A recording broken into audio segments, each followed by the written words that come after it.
What is going on, guys? TKD 1, 2, 3 video. It's everyone's about a whole nother album this week. As we do in the channel every single week, we pick an album at the beginning of the week and then we review it for the entire week. That was a lot of weeks, but beside the point, this one's from an artist that, you know, I wasn't really planning on listening to this album, really wasn't really just hyped for it overall, you know, I'd say. But this turned out to be a pleasant surprise and an album that I feel should definitely be shed a light on. And you know, it really has been over these past few days and past few weeks.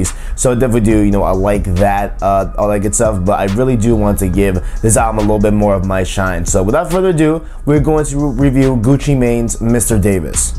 Now, going over the logistics of this album, it is just at 17 songs and 1 hour and 1 minute long, so just over an hour with a pretty high, you know, track count. So there you will see that there might be some songs that are a little bit short, a little bit, you know, whatever here and there, but for the most part this album does feel long. Like, this album definitely doesn't leave you wanting more. This album is definitely a very, very content filled album, I will say myself. And the features artists are absolutely perfect. We have Migos, The Weeknd, Ty Dolla $ign, Big Sean, Schoolboy Q, Chris Brown, Nicki Minaj. Like, the list goes on, dude. It is, oh my god, so it is so good. This features list is absolutely amazing. And the biggest fear I had, you know, going into this album is that, you know, seeing all these features, like, will Gucci Mane still be able to, you know, be the main, you know, type of grab in this album? Because that tends to happen a lot, where, you know, we have a lot of albums and a lot of, you know, songs, etc., where it has a feature and the feature is so good that it overshines the main person on, you know, the actual song or the actual track, right? So for example, Rico by Meek Mill, but Drake basically owns that track, you know what I'm saying? So it just goes like that, but this album does not have that issue. When reflecting on, you know, Gucci Mane's personal life, right? He just got out of jail a few months ago. Now he's married, you know what I'm saying? And this album, you know, being made in this time in his life where, you know, a lot of things are going his way, he's getting a lot of W's in life, it definitely does feel like this album is a album to praise that and to highlight that. And it feels kind of like, yes, like Gucci Mane, you know, is good, right? And you know, with me personally, you know, I always looked at Gucci Mane as kind of like, you know, not a joke artist. I hate to use that term, like joke, but you know, just a artist that I'm not particularly going to take seriously, you know what I'm saying? Like, I'm trying to say that in the most nice way possible, you know. Of course you can consider that away, but you know, just for me personally, you know, my thought on him was just that, oh, okay, like, he's just another, you know, rapper, whatever. I didn't think he had, you know, the depth that he has here on this album, and I don't know if this is a new thing or this is a thing that he's always had. I feel like this is an aspect of him that he's always had from what I've heard from people, but this album definitely highlights that aspect of it as well. Now, just speaking from this album on the track-to-track basis, the beginning is very, very good. I love it a lot, but the highlight of the beginning of the album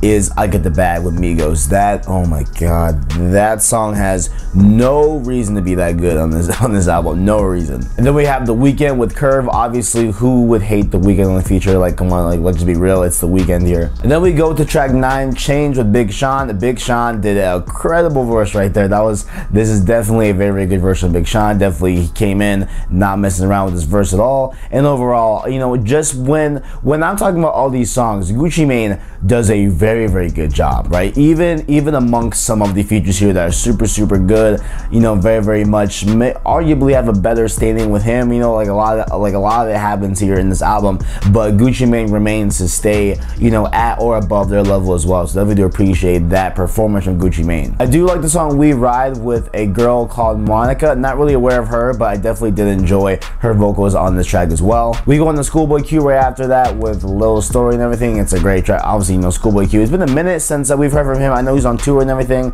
but I'm really hoping for an album from him in the next few weeks or months going forward. Then we got Chris Brown, who is supposed to drop an album here in a few days, the 40-track album that we could talk endlessly about. But Tone It Down, that track, again, just like I Get the Bag, is another like hit single for this like entire album. Is definitely a staple in the you know, just way people talk about this album. Is definitely is in the conversation, and it definitely is worthy of that. Tone It Down, it's great, it's great. And then we have Make Love with Nicki Minaj here. Now, Nicki Minaj pulled off the best feature in this album. Okay, yes, there is The Weeknd, yes, there is the Migos, yes, there's Big Sean. All those people are great, but Nicki Minaj's verse which is a direct attack on Remy Ma. Of course, this song is a little bit old. We have, you know, heard this before back, you know, a couple months ago, but you know, just having it on here, it is a reminder that that verse is crazy, that verse is insane, that verse is very good, it's very aggressive, man. Like, oh my god, like you guys go if you won't listen to the, you know, this entire album, if you won't listen to it, at least go check out that track, because that track will blow anyone's mind away, for real. It is so good.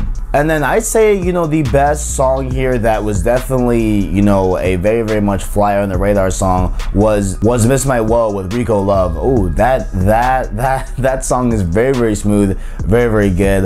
The feature Rico Love does a lot of nice vocals here. It definitely sounds just, I love Miss My Woe. It's arguably my favorite track. And then, you know, overall, just for an album like this, I would have liked a little bit more of a, you know, just better outro to this. You know, like, it's good, it's great, and he just reflects on, you know, how like he still is, you know, struggling with some things, everything, stuff like that. So it definitely has a nice outro that has like a little bit of depth in it, but I would have loved to see a little bit more, you know, heart in there. There's a little bit of heart, but I would have loved to see just like a little bit more in there as well. But overall, this album is great. This album should not be skipped on here, and should not be slept on at all. I've been seeing a lot of people talking about it, so I'm, you know, I believe, you know, the kind of majority of those that were going to listen to this have listened to this and everything. But I really do hope that if you were not checking this out, if you were, you know, kind of done, you know, just skipping this over or whatever, I definitely do hope that you go check this out as well. Ladies and gentlemen, that is my time. That is my review of Gucci Mane's Mr. Davis. If you all enjoyed, make sure to leave a like, subscribe, and share down below. I appreciate all the feedback you guys give me. Thank you guys for watching, and as always, I got you.